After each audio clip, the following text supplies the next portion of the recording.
नमस्कार दोस्तों, स्वागत है आप सभी का हमारे यूट्यूब चैनल में।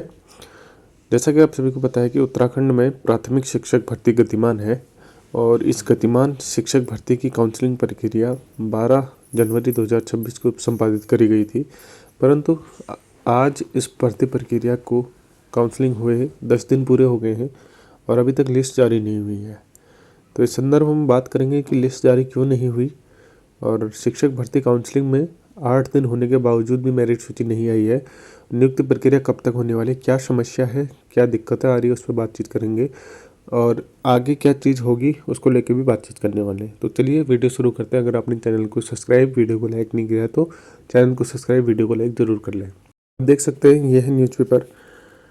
शिक्षक भर्ती काउंसलिंग के 8 दिन बाद भी मेरिट सूची नहीं आई। 1670 पदों पर प्राथमिक शिक्षक भर्ती का है मामला। देहरादून। प्रदेश में प्राथमिक शिक्षकों के लिए 1670 शिक्षकों के लिए भर्ती के लिए काउंसलिंग के 8 दिन बाद भी विभाग मेरिट सूची जारी नहीं कर पाया है। अधिकारियों का कहना है कि अभी कुछ जिले की मेरिट लिस्ट तैयार नहीं कर पाए। शिक्षा विभाग ने प्राथमिक के शिक्षकों की भर्ती के लिए आवेदन मांगे थे। 1670 पदों के लिए करीब 61,000 अभ्यर्थियों ने के आवेदन किया था। शिक्षा मंत्री डॉक्टर धन सिंह रावत के निर्देश पर सभी जिलों में इसके लिए 12 जनवरी को काउंसलिंग कराई गई थी, लेकिन अधिकतर जिलों में काउंसलिंग के दौरान हंगामे की स्थिति बनी रही। अभ्यर्थियों का आरोप है कि कम मेरिट वाले अभ्यर्थियों का चयन किया जा रहा है, जबकि अच्छी मेरिट वाले अभ्यर्थी शिक्षक भर्ती से वंचित कर दिए गए हैं। तो ऐसी खबर आज के अखबार में देखने को मिली होगी, परंतु जो हमारे अपर निदेशक हैं प्राथमिक शिक्षा परमेश सकलानी सर, उनका क्या कहना है देखते हैं। प्राथमिक शिक्षक भर्ती के लिए मेरिट लिस्ट तैयार की जा रही है। देहरादून, हरिद्वार एवं एक अन्य जिले में अब तक इसे तैयार नहीं किया जा सकता है। इनकी लिस्ट मिलते ही चयनित शिक्षकों को नियुक्ति पत्र जारी कर दिए जाएंगे। अब देखिए, सोचने वाले गंभीर विषय है कि जिन 2 जिलों की बात कर रहे हैं, पहला देहरादून और दूसरा हरिद्वार, आपको सुन के ये झटका लगेगा कि हरिद्वार में तो वैकेंसी ही नहीं है, तो हरिद्वार में किस लिस्ट की ये इंतज़ार कर रहे हैं हरिद्वार से, जब वहाँ पर वैकेंसी ही नहीं है, जब वहाँ पर आवेदन ही नहीं किए गए हैं। तो पता नहीं कौन से सदमे में है कि हरिद्वार की लिस्ट का इंतज़ार किया जा रहा है। और देहरादून की बात करें तो देहरादून में 97 पद थे केवल, और जो डिसेंट लिमिट थी पदों की, ज़्यादा कोई पद भी नहीं थे कि जैसे पौड़ी, टिहरी, अल्मोड़ा 200 से ऊपर पद थे जहाँ पर काउंसलिंग कराना बहुत भारी समस्या हो रही थी। देहरादून में तो ऐसी स्थिति भी नहीं थी। 97 पद में से मैक्सिमम पद जो थे वो बैकलॉग के पद थे, 47 SC के थे, बाकी PS वगैरह के पद थे उसमें। तो ऐसी स्थिति में देहरादून और हरिद्वार का नाम लेना ये दिखाता है कि अधिकारियों को इस बारे में कोई नॉलेज ही नहीं है कि इस भर्ती का हो क्या रहा है करके। अब उसके बारे में बात करेंगे कि ऐसा क्यों हो रहा है करके। देहरादून और हरिद्वार का नाम लिया जा रहा है, परंतु देहरादून में बैकलॉग के पद थे और वो भी बहुत कम पद थे, 90 के आसपास पद थे। और हरिद्वार की बात करें तो हरिद्वार ज़िले में केवल और केवल एक भी पद नहीं थे, विज्ञप्ति तक जारी नहीं हुई थी क्योंकि वहाँ पर पद ही नहीं थे। और एक अन्य ज़िले की बात कर रहे हैं, अब ये अन्य ज़िला कौन सा है हम नहीं जानते, ये अधिकारी ही जाने कि परमेश सकलानी सर ही जाने कि आप किस ज़िले की बात कर रहे हैं, कौन से ज़िले से लिस्ट नहीं आई है आपके पास।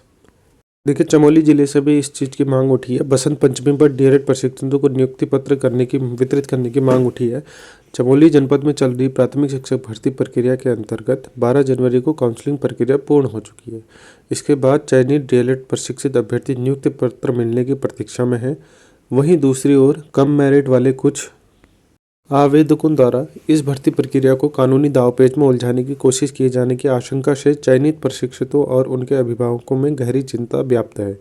डीएलएड प्रशिक्षितों युवाओं का कहना है कि यदि भर्ती प्रक्रिया को अनावश्यक रूप से बाधित किया गया तो यह उनके वर्षों की मेहनत और तपस्या के साथ अन्याय होगा। इस स्थिति को देखते हुए चयनित डीएलएड प्रशिक्षित बेरोजगारों ने प्रदेश के शिक्षा मंत्री डॉक्टर धन सिंह रावत से मांग की है कि आगामी 23 जनवरी बसंत पंचमी के पावन अवसर पर शीघ्र नियुक्ति पत्रों का वितरण किया जाए ताकि अभ्यर्थियों को राहत मिल सके। नियुक्ति पत्र वितरण की मांग रखते वालों में कमल, मनदीप, पंकज सहित अन्य चयनित अभ्यर्थी शामिल रहे हैं।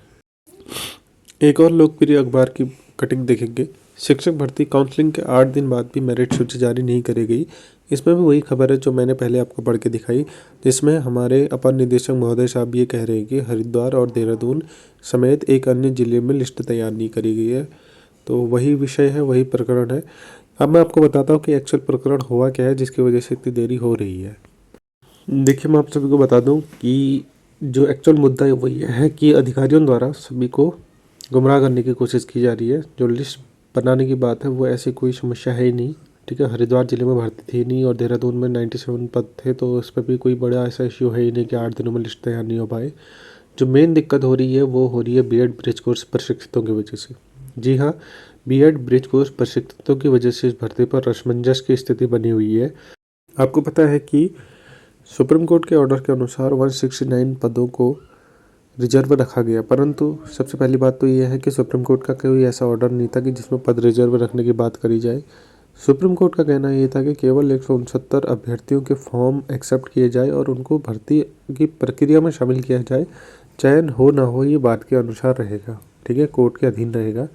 तो इसको देखते हुए विभाग ने ये निर्णय लिया कि हम अभी 169 सीटों को रिजर्व रख देते हैं, और अगर ये आते हैं तो हम इन पदों पर बाद में काउंसलिंग करा दी जाएगी, और अगर नहीं आते हैं तो ठीक ही है, उन पदों को ओपन काउंसलिंग करवा दी जाएगी।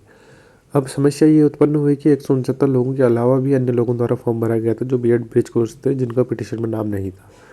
उन लोगों द्वारा अनावश्यक रूप से दबाव बनाया गया कि पहली चीज़, उनको भी उनका कोर्स भी सेम है तो सभी को समान रूप से एक नज़र देखते हुए इस भर्ती प्रक्रिया में शामिल किया जाए। दूसरा, जब सचिव सर छुट्टी से लौटे तो उनका ये कहना था कि 169 लोगों को भी आपको काउंसलिंग प्रक्रिया में शामिल करवाना चाहिए था, क्योंकि 169 लोगों को कोर्ट का ऑर्डर था कि इनको भर्ती प्रक्रिया की काउंसलिंग में सम्मिलित किया जाए। तो समस्या ये उत्पन्न थी कि उनको अगर शामिल किया जाता तो किस नियम के अधीन शामिल किया जाता, क्योंकि उनके गुणांक बनाने का कोई प्रोसीजर था नहीं। तो इस मामले में ये निर्देश निकल के आए हैं कि इस टॉपिक से रिलेटेड न्याय विभाग में समीक्षा की जाएगी। जब न्याय विभाग इसके लिए संतुष्ट या सेटिस्फाइंग जवाब दिया जाएगा, उसके अधीन कार्रवाई होगी। अब न्याय विभाग से संबंधित मीटिंग होगी या इस पर गहन चर्चा होगी, उस संदर्भ में कोई अभी तक कोई आउटपुट या कोई इन्फॉर्मेशन निकल के नहीं आई है। परंतु समस्या यही है कि बीएड ब्रिज कोर्स की वजह से आपका नियुक्ति पत्र डिस्ट्रीब्यूशन नहीं हो पा रहा है, चाहे वो 169 लोग हों या फिर चाहे उनके अलावा अन्य बाकी लोग जिनका पिटीशन में नाम नहीं था। उनका लगातार यही दबाव बनाया जा रहा है कि जब सुप्रीम कोर्ट का ऑर्डर था तो 169 लोगों की काउंसलिंग करवानी चाहिए थी, और अगर 169 के अलावा बाकी अन्य लोगों का ये प्रेशर था कि 169 लोगों को लिया तो हमें क्यों ना लिया गया। जो ममता पाल वाला केस देखा होगा आपने, सुप्रीम कोर्ट में चल रहा है, वही उस केस के लोग थे जिन्होंने हाल ही में उत्तराखंड बेरोजगार बीएड ब्रिज कोर्स प्रशिक्षित महासंघ बनाया, आपने अखबार में कटिंग देखी होगी। तो ये सब कार्रवाई इस भर्ती प्रक्रिया को बाधित करने का काम कर रही है। अब देखना यह होगा कि न्याय विभाग की समीक्षा का क्या परिणाम निकल के आता है और न्याय विभाग इस पर क्या अपनी राय देता है, और ये राय कब तक आती है ये भी बहुत बड़ा प्रश्न चिन्ह हो जाएगा। और जो लोग काउंसलिंग करा चुके हैं, जो लोग मेरिट में आ चुके हैं, उनको लगातार ये भय बना हुआ है, और उनका भय जायज़ भी है कि इस भर्ती प्रक्रिया पर अंकुश या प्रश्न चिन्ह या फिर किसी और तरीके का कोई नया मोड़ ना आ जाए। तो ये भय की स्थिति बनाए रखा है हमेशा से, ठीक है। तो ये थी अपडेट। इंतज़ार रहेगा न्याय विभाग की समीक्षा और उच्च अधिकारियों के निर्देशों का कि क्या मीटिंग होती है, क्या मीटिंग में डिसाइड होता है और उसके बाद क्या नियुक्ति पत्र कब तक बढ़ते हैं। परंतु अभी तक इसकी कोई संभावनाएं नज़र नहीं आ रही कि कोई नियुक्ति पत्र अभी हाल फिलहाल में बढ़ने की संभावनाएं नहीं दिख रही हैं। तो ये थी आज की अपडेट। अगर आपको अपडेट पसंद आई तो वीडियो को लाइक ज़रूर करिएगा। कोई सुझाव प्रश्न हो तो कमेंट बॉक्स पर कमेंट जरूर कर सकते हैं। चैनल को सब्सक्राइब करिएगा ऐसी मोर इन्फॉर्मेटिव वीडियोज़ पाने के लिए। Thanks for watching. मिलते हैं नेक्स्ट वीडियो में, तब तक के लिए बाय।